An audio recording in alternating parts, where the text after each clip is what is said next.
Like the PCP video, I want to make sure that this is pure Rohypnol stories, not ones where they think they were drugged and they actually weren't, which they could have definitely been, but I just want to be 100% certain. So that's why I chose these specific stories. There are many other stories on the internet where people have been drugged, but they don't say for certain if it was roofies or just an extreme amount of alcohol. Also, if you don't know what Rohypnol is, it is a trade name for flunitrazepam, a central nervous system depressant that belongs to a class of drugs known as benzodiazepines. Flunitrazepam is also marketed as generic preparations and other trade name products outside the United States. Like other benzos, Rohypnol produces sedative, hypnotic, anti-anxiety, and muscle relaxant effects. This drug has never been approved for medical use in the United States by the Food and Drug Administration. Outside the United States, Rohypnol is commonly prescribed to treat insomnia. Rohypnol is also referred to as a date rape drug.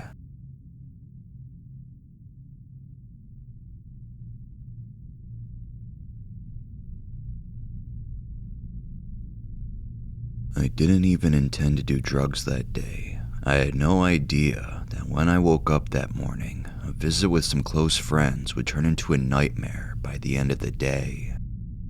A few of my friends from college were coming down to my city to hang out at the beach, where my family was staying in a vacation house for a couple weeks. They arrived around noon, and I remember running ecstatically to greet them at their car. It was a beautiful summer day in Southern California, and I figured we would all chill around the beach area, maybe go for a drive, have lunch, just talk and catch up. One of my friends, however, was tempted by the thought of Mexico being so close by. He had the idea of buying some ketamine, which is legal in Mexico, and make a huge profit selling it at raves in California. So I agree, why not? Let's go have lunch and some drinks in Tijuana, and then come back. Among the people present that day were several compulsive drug users. These were the people with whom I'd experimented with acid, ecstasy, speed, cocaine, and of course, marijuana and alcohol during the past school year. I should have realized that going to Mexico could be dangerous, especially if drugs are involved, crossing the border and such, but my judgment was definitely lacking during the course of this whole day. Sometimes when I'm with my friends, I feel invincible. So we drive down to TJ, park and walk across the border. One of the girls goes into a pharmacy and nonchalantly asks for several vials of ketamine. The K is put into a water bottle, diluted with water to look inconspicuous. After a little shopping and looking around, we decided to have some margaritas before we go back. The girls in the group got pretty tipsy, including me. I had probably a margarita and 2 Corona beers, plus the waiter was oh so eager to offer us some tequila shots as well. Things seemed safe. I was having fun when the waiter offered us some pills that he said were really good with alcohol. I had heard of people using prescription muscle relaxers and painkillers with alcohol, with pleasant effects and no problems, so I figured that these pills he was offering us were something of that sort. The guy with us, who was the main druggie of the group, asked the waiter several questions before deciding that they were okay and that he would buy some for all of us. Big mistake on my part, not knowing exactly what I was taking and trusting other people to approve it when they didn't even know what it was either, also taking any drug with alcohol. We finally leave, a bit drunk, but still sober enough to manage. This started to change, however, as we walked through the turnstiles to return to the US. Everything looked fuzzy, and I started to feel like I was losing control of my muscles. I turned to my friend walking next to me and saw her stumbling. We looked at each other, not able to focus on each other's faces, and she whispered, "I feel fucked up, like too fucked up." I felt the same way. I couldn't explain it.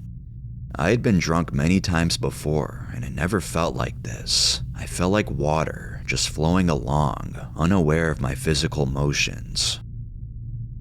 After that, everything that I remember is very much a blur, though I do remember basically what happened. Somehow my friend who was driving was able to drive us to my favorite coffee shop. We got very lost getting there. This is somewhere I would go on a very regular basis. We got to the parking lot and I realized I had the water bottle with the ketamine in it. Being completely fucked up and stupid, I said, "I just want to see what it tastes like," and took a little sip. Seeing me do that, another friend grabbed the bottle, and pretty soon we had all taken at least a sip, some of us more. After that, it was all over. Apparently, I hit the parking lot ground and was lying there, incoherent for a while. I don't really remember this. A few other people did the same. 2 of my friends went into the coffee shop and fell down. The next thing I remember is a cop trying to talk to me. I could barely see him because my vision was almost all dark. I was crying, but I don't know what I was saying to him or what he was saying to me. One of my friends said later that the cops that found us there in the parking lot were saying things to us to the effect of what disgusting stupid idiots we were. After the parking lot scene, I have a vague one-moment memory of being in a car again. I found out later that my friend who was the driver had called a friend of his who lived in the area to pick us up and take us back to my parents' vacation house. The next thing I remember is boom, hitting the ground at the beach, and by the time I was able to move and get up, I realized that I had been lying there face down on the sand for several hours. I stumbled back to the house with the 2 girls who had been dropped off with me and found that 2 people had gone home and 1 was in jail.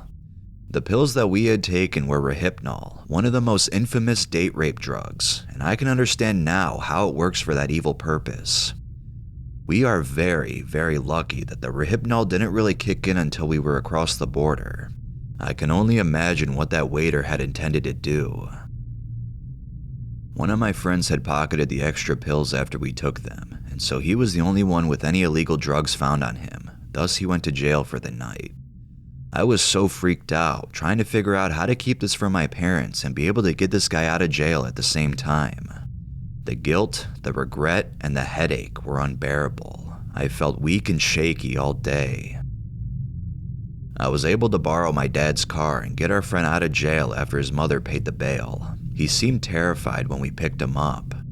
I dropped my 3 friends off at the train station, and that was the end of our visit, which was supposed to be a regular, nice sunny day with friends at the beach. Instead, we ingested an utterly stupid combination of alcohol, ketamine, and Rohypnol, and it caused a lot of problems for one of our friends. He went to jail, had to go to court after that, is on probation, has to do community service and go to NA meetings, etc., while the rest of us are blame-free, and had a terrifying, traumatic experience. This was about a year ago. I haven't been to Mexico since.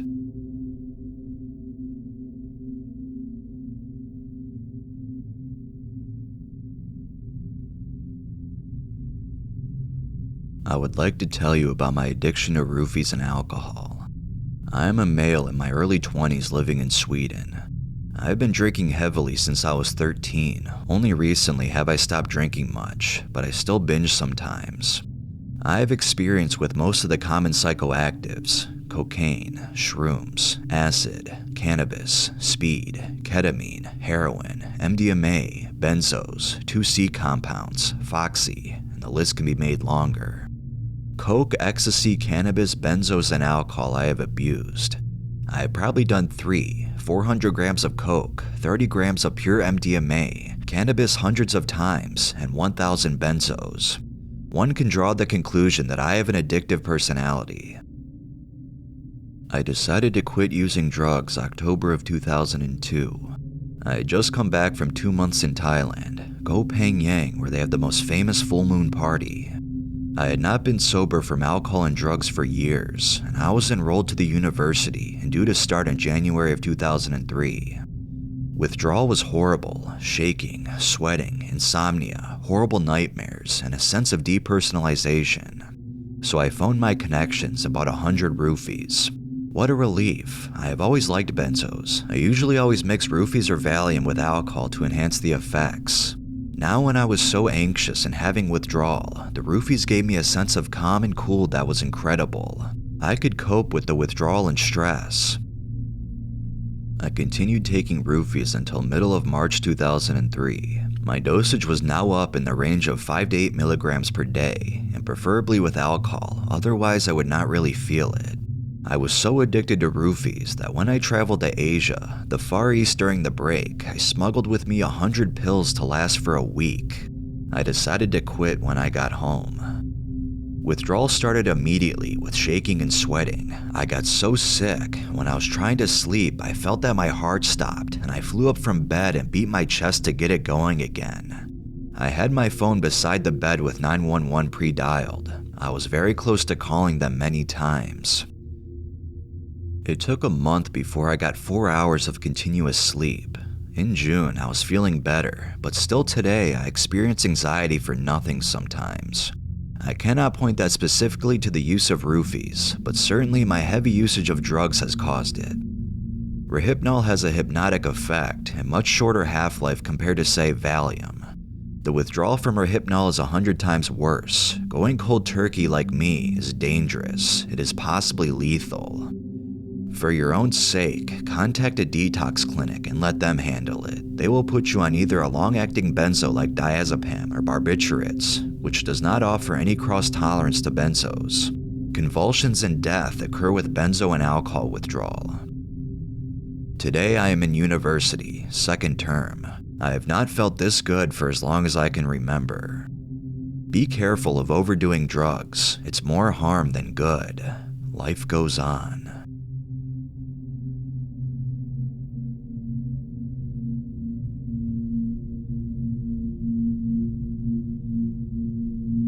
My friend had flown in from Chicago, and I was meeting with some buddies I went to Miami with in Manhattan. We got to my friend's apartment on the Upper East Side and got totally blasted on booze. There was a rumor that my buddies from Miami still had some roofies left over from the Sunshine State, and my friend Jay and I took 1.5 each. We kept on drinking till we went to a bar. We must have walked for 10 minutes or so because the group of people hanging out split in half, but to me it felt like 10 seconds. The roofies pretty much smacked me in the face, and I felt the weight of the world off my chest.